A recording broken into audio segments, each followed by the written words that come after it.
Драги гледачи, наш соговорник е професорот Филип Димковски, член на Сдруженијето Slow Food Македонија, која што пред неколку денови, односно на 21 март, на денот на пролета, организираше еден навистина интересен настан со уште поинтересно име, односно фрламе цветни бомби.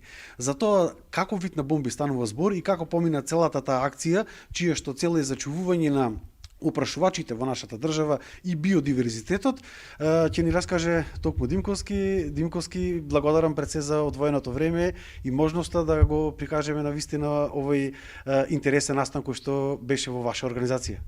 Ви благодарам што како медиуми придонесувате да се прошири гласот за зачувување на пчелите и биодиверзитетот. Се наоѓаме во стакленикот на Средното општинско училиште Орде Чопела во Прилеп. Овде учениците изведуваат дел од практичната настава. Да, за да им стане појасно нашите гледачи, се наоѓаме, како што кажавте, во стакленикот на Средното општинско училиште Орде Чопела во Прилеп, која што беше дел од 63 училишта на ниво на Македонија кои што учествуваа токму во оваа акција Фрли цветна бомба. Чија што цел, еве да ги запознаеме гледачите и да им биде поинтересен разговорот, она што вие го имавте наведено како податок е дека токму тие опрашувачи, чија што цел е да се зачува со оваа акција, зависат 80% од дивите растенија кои што растат во природата и 75% од оние култивирани, како што ги нарекувате вие, растенија, односно од кои што ние добиваме исхрана, односно не би имале толку многу храна доколку не се тие опрашувачи, пчелите и инсектите. Така е. Кога го изучуваме земјоделството, треба да имаме на ум дека тоа е еден процес кој всушност ја пресликува целата природа. И секој инсект, секое растение, секое животно и човекот како највисок, ете да речеме, најсовршено суштество во природата, сите имаат улога, сите имаат дел и сите се важни. Значи, ништо не се исклучува. Така е и со инсектите, а особено со пчелите. Кога не би ги имале пчелите, како што рековте, би имале многу оскудна храна, таа би се свела на некои растенија, да речеме како компирот, и уште многу мал дел растенија кои не се зависни од опрашувањето, меѓутоа би останале без сите оние шарени овошји и зеленчуци кои не привлекуваат на пазарите, ги купуваме и се особено важни заради нивните нутритивни својства да ги имаме секојдневно во исхраната. И токму тоа е целта на акцијата Пролетна офанзива Фрли цветна бомба. Да, токму така, пчелите се едни од живите суштества на оваа планета без кои што животот што го познаваме во оваа форма не би бил таков како што е доколку тие не постојат и навистина треба да се грижиме за нив. Една од тие мерки кои што еве ние и како држава и како организација преземате тоа е Фрли цветна бомба. Како помина таа акција која што кажаме се одржа на денот на пролетта? Годинава мислам дека досега беше најмасовна. Односно сигурен сум, иако неколку години наназад се случува, некако како да се препозна важноста. И освен огромен број на училишта, 63 на ниво на држава, на 63 локации, радува фактот што дури и пчеларски здруженија се вклучија во тоа и некако и други здруженија граѓански помина многу успешно. Значи направени се околу 5000 бомби, реков, на 63 локации, многу ученици, училишта, граѓани се вклучија, така што навистина, освен нашиот град, ние тоа училиштето Орде Чопела го спроведе во соработка со основното училиште Климент Охридски. Меѓутоа, цветни бомби се правеа и фрлаа и во Кире Гавриловски, Гоце Делчев и така натаму, меѓутоа и ширум Македонија, Скопје како главен град, Битола, понатаму се вклучи Струмица, Гостивар се вклучи, многу населени места како Могила, Тумчевиште и слично. Цветните бомби од што се прават и како изгледа една цветна бомба, чија што цел е да се расфрли оној семенски материјал кој што помага за растење на тие медоносни растенија? Еве сега ќе ви презентирам како тоа го правевме ние со нашите ученици овде. Всушност направивме ние 110 бомби, нашето училиште, им ги поделивме на малите основци од Климент Охридски и заедно го направивме тоа бомбардирање. Ние годинава избравме семе од сончоглед да биде, значи тематски се нашите бомби. Зошто сончоглед? Ние со учениците по полјоделство го изучуваме како маслодајна култура. Меѓутоа, има многу други значења. Тој многу ги привлекува пчелите. Познато е дека жолтата боја особено ги привлекува инсектите. Понатаму за птиците е корисен, ги привлекува. Тие пак доаѓаат по зрната сончоглед, но успеваат да отстранат некои инсекти кои нас ни прават проблем во градинарството, како вошките, например.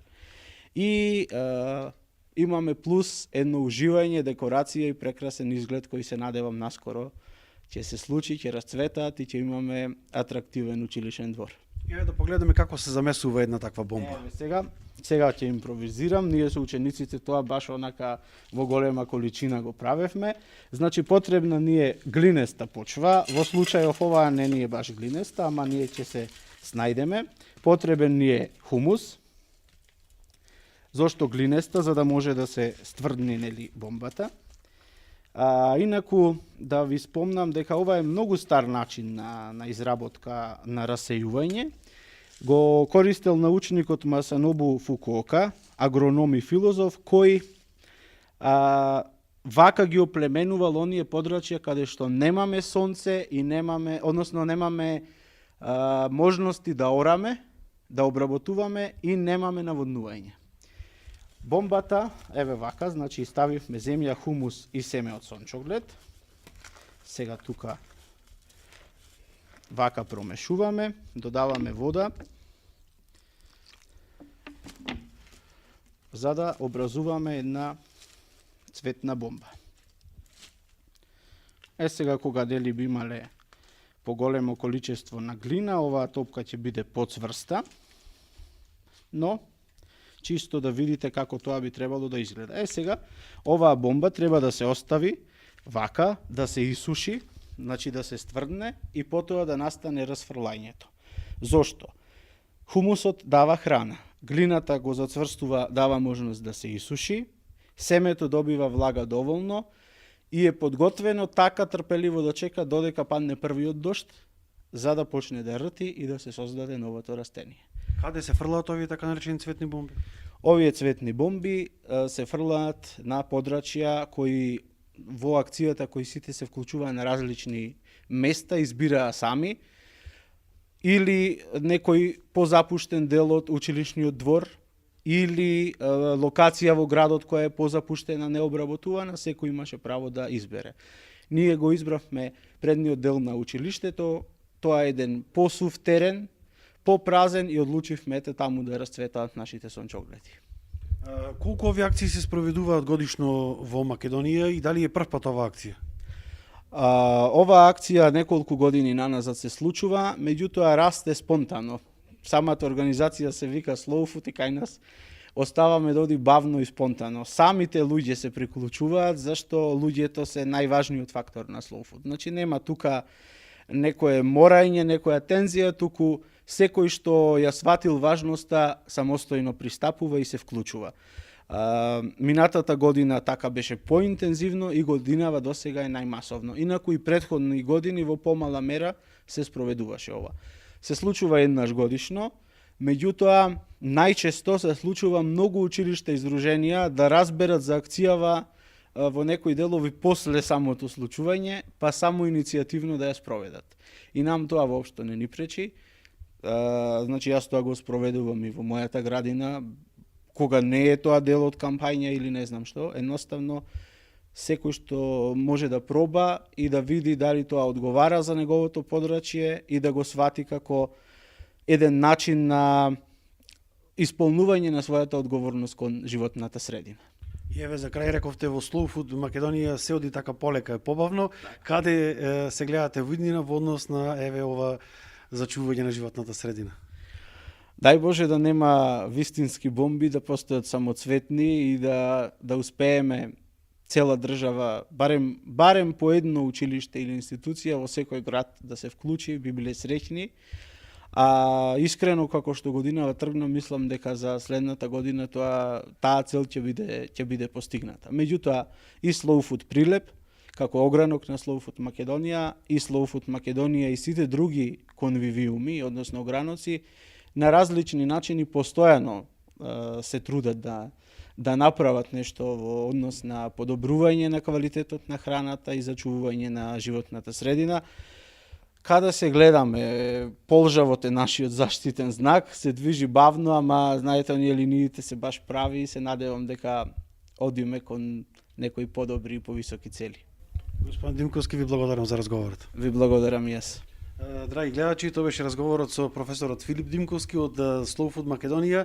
Се надеваме дека ова интервју ќе побуди интерес за зголемување на свеста кај сите нас како граѓани на Македонија за зачувување на опрашувачите, најмногу на пчелите кои што, како што знаеме, навистина премногу придонесуваат во зачувување на животната средина во која што живееме и ја познаваме ваква каква што е.